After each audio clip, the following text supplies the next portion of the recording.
यहां पर रोटी बनाने की मशीन लगी है, 1 घंटे में 4000 रोटी बनाती है, तब जाके यहां 30,000 लोग रोज भोजन कर पाते हैं। बड़ी बड़ी मशीनें। तुम फैक्ट्रियां लगाते हो ना, तुम्हारी फैक्ट्री में जितना खर्चा आता है उतना बड़ा खर्चा तो हमारी रसोई में है मशीनों का। रोटी बनाने की मशीन, एक मशीन 8 लाख रुपए की है, 7-8 लाख रुपए केवल रोटी बनाने की ये मशीन।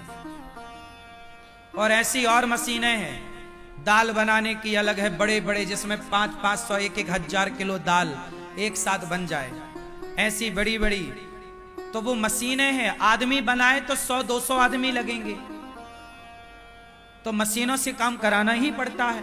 ये देखो रोटी बन रही है बढ़िया। इसलिए ये व्यवस्थाएं बड़ी हैं।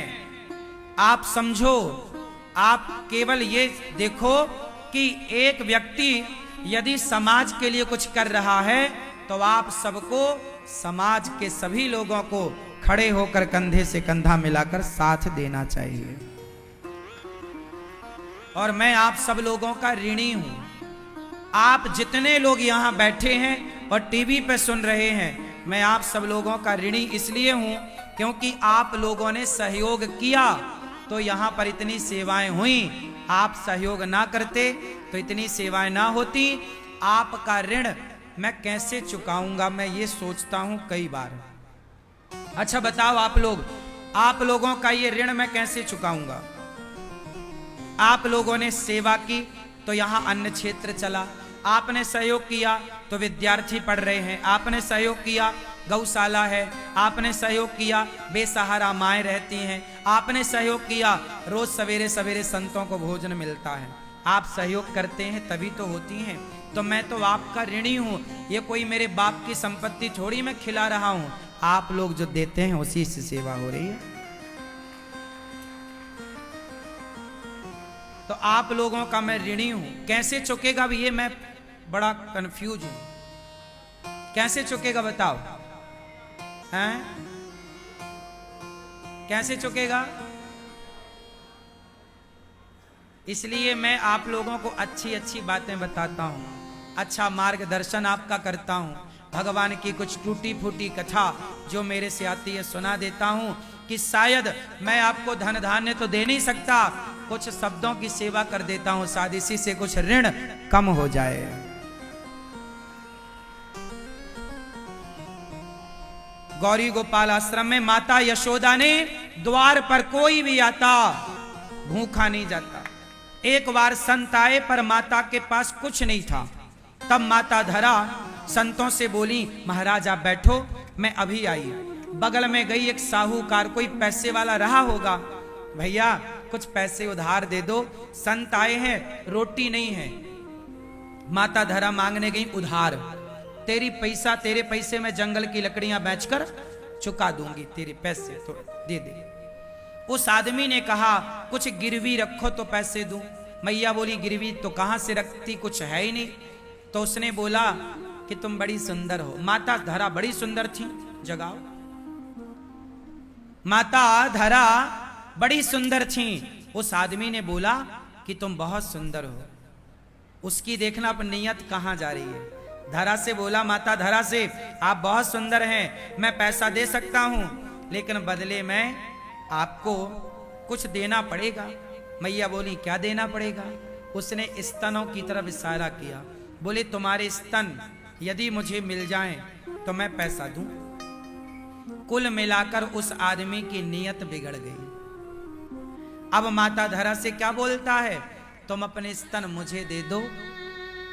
मतलब वो चरित्र की डिमांड करने लग गया, चरित्र दे दो, आबरू दे दो। माता धरा समझ गई उसके नीच भाव को, किसकी नीचता सामने खड़ी है। पर क्या करती, या तो संत बाहर चले जाएंगे भूख से, कह देंगे कि नहीं है भैया, या तो फिर उस नीचता दिखाने वाले व्यक्ति की बात पूरी करें। अब माता धरा के पास सोचने का ज्यादा टाइम था नहीं, माता धरा ने कहा अच्छा तुझे मेरे स्तन चाहिए ना? हाँ हाँ हाँ सही। वो आदमी, अच्छा माता धरा बड़ी सुंदर थी, जवान भी थी, वो आसक्त हो गया उनकी सुंदरता पर।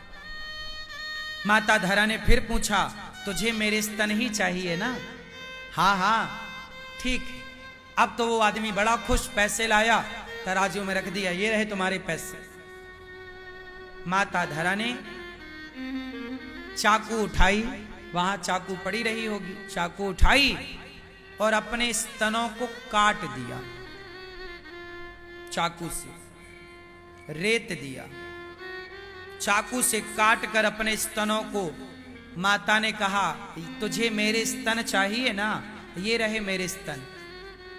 दोनों हाथ बढ़ा, उसके हाथों में माता ने अपने स्तनों को रख दिया। तुझे मेरे स्तनों की भूख थी, ये ले, मांस का टुकड़ा चाहिए था तुझे, शरीर तो हाड़ मांस का है, शरीर में तो मलमूत्र के सिवा क्या है? इस शरीर का मैं मोह क्या करती? मेरे द्वार पर संत बैठे हैं, उनको भोजन देना है, और तुझे मेरा मांस चाहिए, ये तू रख। अब वो आदमी तो आवाक रह गया, क्या बोले, क्या जवाब दे। उसकी नीयत ठीक हो गई, चरणों में गिर पड़ा, माता क्षमा करो। पर क्षमा कर तो दें, पर स्तन तो कट ही गए, पूरा शरीर लहू से भरा है, खून खून खून खून, पूरी साड़ी माता धरा की लहू से भर गई। संतों को भोजन बनाया, परोसा, संतों ने खाया। माता ये पूरा लहू कैसा, रक्त कैसा? महाराज वो आपके लिए ना भोजन नहीं था, मांगने गई तो उसने स्तन मांग लिए, तो मुझे लगा कि आप भूखे ना चले जाओ, इसलिए मैंने स्तनों को दे दिया। तब वो संत नहीं थे, संत रूप में भगवंत थे, प्रकट हो गए। माता तुमने हमारे लिए, अतिथि के लिए, संत के लिए अपने स्तनों को काट कर दिया। जाओ, तुम्हारा मैं ऋणी हो गया, और अगले जन्म में तुम्हारा बेटा बनकर तुम्हारे इन्हीं स्तनों का पान करने, दूध पीने आऊंगा मैं। वही धरा यशोदा बनी, और वही भगवान बेटा बनकर गोद में खेल रहे हैं, और मैया के आंचल से लगे हैं, दूध पी रहे हैं। जगत का पेट भरने वाले भगवान, उनका पेट आज यशोदा अपना दूध पिलाकर पेट भर रही हैं। किसके बल से? यशोदा मां को कृष्ण जैसा बेटा किसके बल से मिला बताओ? अन्न दान के बल से। लिख लो डायरी में, तुम्हें भगवान मिलेंगे तो किसी भूखे को भोजन करा देना, किसी भूखे को भोजन कराओगे तो उसके भीतर बैठा हुआ जब विधाता तृप्त होगा तो अपने आप तुम्हारे भीतर भगवान प्रकट हो जाएंगे।